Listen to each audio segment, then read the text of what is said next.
எப்பவாச்சும் யோசிச்சு பார்த்துருக்கீங்களா எஸ்ஐபியோட interest rate என்னன்னு? உண்மை என்னன்னா எஸ்ஐபிக்கு ஃபிக்ஸடான இன்ட்ரெஸ்ட் ரேட் கிடையாது. கன்ஃபியூஸ்டா இருக்குல்ல?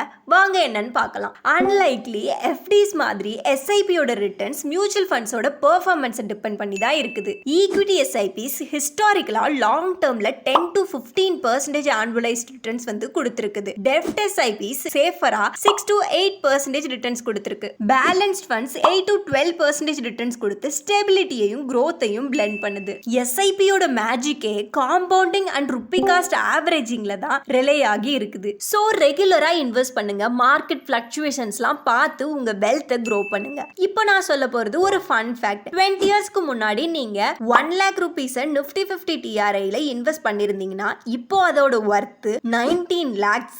இதுதான் சிஸ்டமேட்டிக் லாங் டேர்ம் இன்வெஸ்டிங்கோட மேஜிக். உங்க வெல்த்தை க்ரோ பண்ண ரெடியா? உங்க பயோல கொடுத்திருக்க லிங்கை கிளிக் பண்ணி ஒரு காம்ப்ளிமெண்டரி கன்சல்டேஷனுக்கு ரெஜிஸ்டர் பண்ணிக்கோங்க. உங்க எஸ்ஐபி ஜர்னியை இன்னைக்கே ஸ்டார்ட் பண்ணுங்க.